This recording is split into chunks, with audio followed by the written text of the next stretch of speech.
Estamos aqui na Clínica Vivaldo Santos para responder as perguntas enviadas à seção Fala Doutor do site Paulo Afonso Tem. Vamos entrevistar o psicólogo Erivaldo Brito. O que é fobia? O que é depressão? Estas e outras dúvidas você vai tirar agora. Boa tarde. Estou aqui com o Dr. Erivaldo Brito dos Santos. 49 anos, natural de Paulo Afonso, graduado em Psicologia pela Faculdade Integrada do Recife, FIR.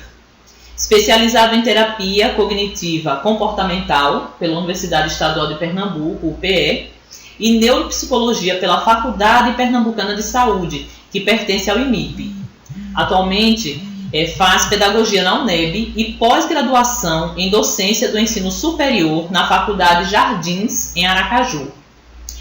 Faz também acompanhamento de dependentes químicos através do PRAD, que é o Programa de Prevenção e Tratamento do Uso Prejudicial de Álcool e Outras Drogas aos Funcionários da CHESF.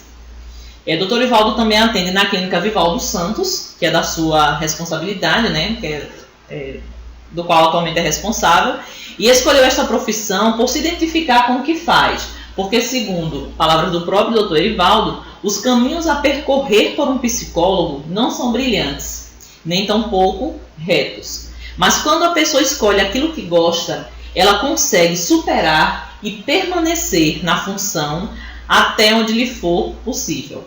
Atualmente, ele foi convidado a fazer um serviço voluntário de atendimento de crianças e adolescentes em caráter de vulnerabilidade.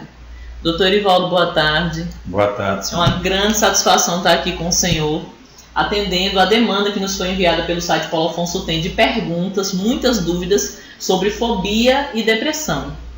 E dentro dos profissionais que atuam na área de psicologia em Paulo Afonso, o senhor com certeza é um dos mais gabaritados e preparados para falar sobre esse assunto. Então, vamos à primeira pergunta. Doutor Erivaldo, como identificar que um familiar seu está com depressão? Olha, é muito simples identificar quando o familiar está com depressão. Basta apenas observá-lo, né?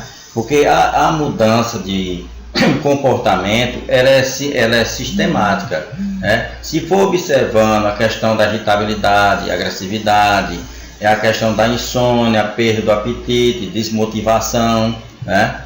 Então isso são fatos que acontecem, coisas que acontecem na pessoa que está com depressão. E também aquela pessoa, ela tem o desejo sempre de ficar em casa.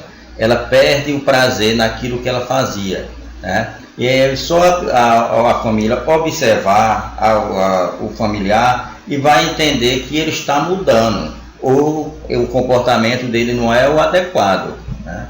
Com o tempo ela vai fazer comparações e vai detectar que a pessoa está com problema. Doutor Erivaldo, e depressão tem cura?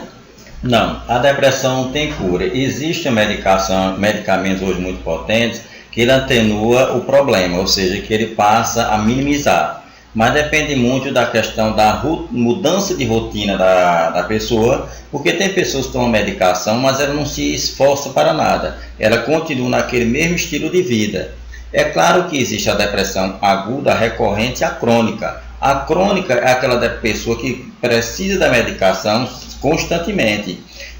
A aguda é aquela momentânea, que eu passei por alguma situação e estou triste. E a recorrente é toda vez que eu enfrento um problema na vida, ou aquele problema o qual eu vivenciei no estado de depressão, ele reaparece, eu adoeço. Mas é claro que a medicação ela ajuda muito, desde que o indivíduo também se esforce e mude seu estilo de vida e faça terapia. Não só é tomar a medicação, achar que vai ficar bom.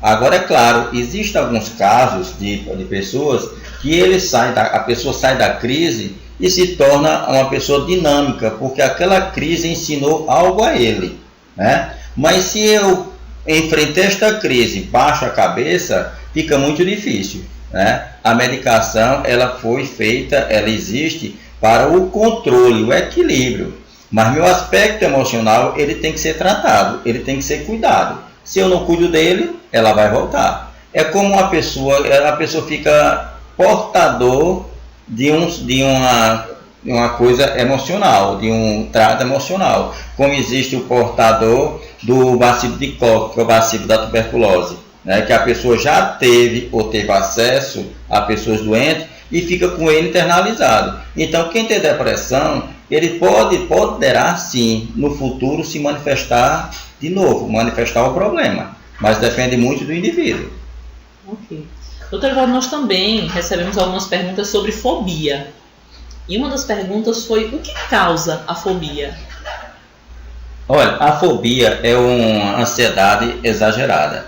A fobia é o medo, aquele medo irracional. E tanto faz ser real ou não real, eu tenho medo de objetos, de animais ou de algumas situações, né? A fobia ela pode ser causada por questões familiares. A fobia pode ser causada por maus tratos que a pessoa passou no decorrer de sua vida. Ou a fobia tem fatores genéticos. Assim como a depressão existe a questão da genética, né? E também pode ser fatores oriundos adquiridos da vida ou provenientes de doenças, né? A fobia tem muitas a ver com fatores ambientais ou genéticos também. Uma outra pergunta que nós recebemos dos internautas foi quais são os primeiros sintomas da fobia que nós podemos constatar em uma pessoa e quais são as atitudes que nós devemos tomar quando percebemos esses sintomas. Olha, a pessoa com fobia, ela sempre está uma pessoa medrosa, né? Ela vive na fuga, na esquiva, ela se recusa a participar de algo, resolver algo, né? Então, isso são sinais, os primeiros sinais, né? E a questão da fobia, ela pode se agravar porque ela pode se transformar numa fobia social, que a pessoa tem medo de sair ou estar em algum lugar, né? E quando se percebe que uma pessoa está com problemas de não querer enfrentar a vida, os problemas, né, tem que se observar, chegar próximo dessa pessoa e conversar, né? Porque saber detalhadamente o que ela está passando. Porque a fobia ela pode levar ao extremo, né, se não for não for tratada, ao pânico ou a síndrome do pânico. Doutor Evaldo, então só para a gente conseguir entender a diferença, né? Porque nós estamos tratando aqui de dois temas, depressão e fobia. A pessoa perguntou os primeiros sintomas da fobia. Então, quais são os primeiros sintomas da depressão? Quais as principais diferenças que a gente poderia falar entre essas duas patologias? A questão da depressão, a pessoa perde o apetite, né? Ela fica autorreclusa. Ela muitas vezes ela não quer se levantar da cama, sair da cama, ela prefere estar no quarto ou ela se envolve com coisas muito peculiares a ela. É, né? Como se fosse um isolamento. O isolamento, né? E isso é gradativo, né? Então por isso que geralmente a depressão ela está muito associada à fobia, porque a depressão pode se transformar em fobia ou a fobia a pessoa pode entrar em uma depressão, né? Elas andam empareadas, ou seja, elas andam lado a lado. O que ocasiona a fobia? O que é que causa a fobia? Olha, a fobia ela tem muito a ver com a questão de traumas, né? Ou de, como se diz, de situações o qual o indivíduo passou em sua vida, né? Situações é diferente de trauma. Situações é quando eu tive alguma dificuldade e passei a ter medo e insegurança. E trauma é algo que me perturbou e eu internalizei, né? E isso tem muito a ver com a minha vivência familiar ou a vivência com o meu ambiente de trabalho ou até mesmo o ambiente social, né? Então isso pode ocasionar na fobia, provocar uma fobia. A fobia muitas vezes ela é tida como timidez. Fulano é muito tímido. Mas às vezes a pessoa tem a fobia, só que o grau é tão pequeno que ela se transparece uma timidez. As pessoas elas não são especialistas para identificar, mas o grande problema hoje da sociedade é que a sociedade hoje conversa, mas não interpreta. Olha, mas não, como se diz, não consegue ver o que o outro está passando. O chamado a era do consumismo, do individualismo. Ok. Doutor Evaldo, então com certeza a fobia, né, ela tem sintomas, existe um porquê da pessoa desenvolver a fobia e quais as consequências da fobia para a vida de uma pessoa? Certo. A pessoa que tem fobia, ela fica insegura, ela tem medo, né? Ela tem dificuldade muitas vezes até de falar em público, porque a fobia ela pode se transformar em um leque de problemas, né? Então muitas vezes a pessoa ela tem dificuldade de se desenvolver no trabalho e é tido muitas vezes como uma pessoa incompetente, uma pessoa, como se diz, descompromissada com o serviço, mas às vezes não é observado o que a pessoa passa, né? O que ela sente, né? Ela não é tratada como um ser, muitas vezes como um objeto de uso naquele serviço, né? E muitas vezes a pessoa tem fobia, né? Infelizmente as doenças hoje estão muito mascaradas. Por que elas estão muito mascaradas? Porque o ser humano hoje vive desenfreadamente em busca de um prazer e não de um viver. Doutor Erivaldo, a que pode estar associado fobias como, por exemplo, fobia de altura, fobia de barata, fobia de palhaço? Isso pode estar associado a quê?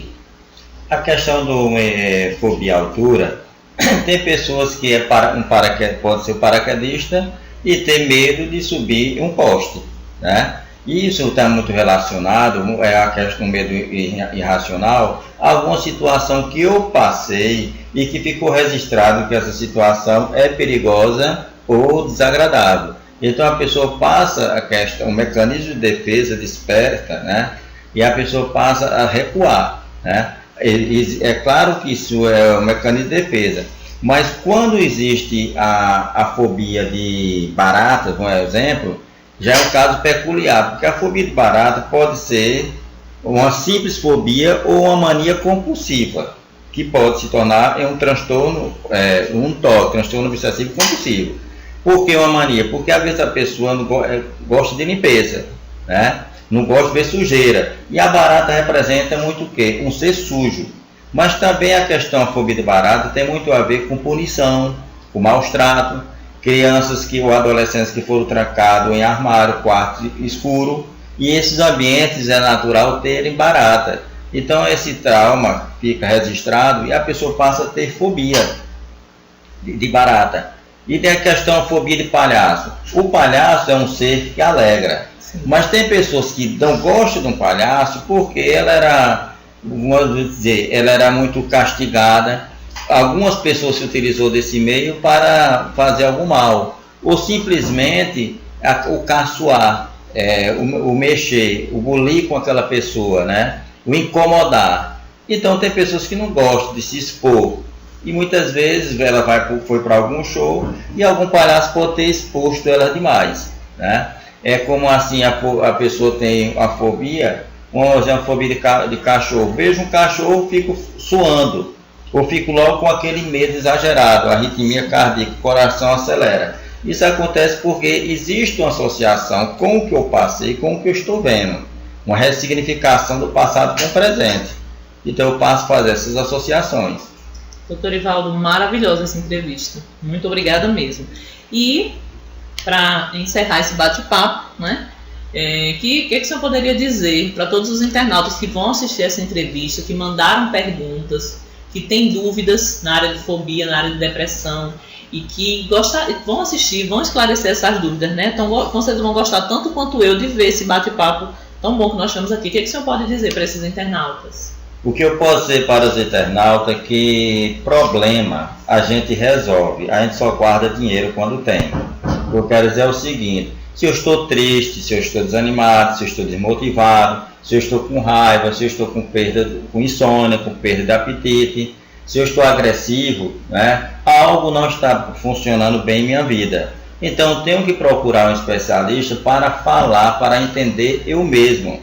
O psicólogo não é para quem está com problema, assim como o psiquiatra não é para doido, né? O psiquiatra é para quando eu estou com um transtorno, eu preciso voltar a ter o equilíbrio do meu corpo. E o psicólogo é quando eu estou com alguma coisa não funcionando bem, que isso pode ser resolvido apenas com mudança de pensamento, mudança de estilo de vida.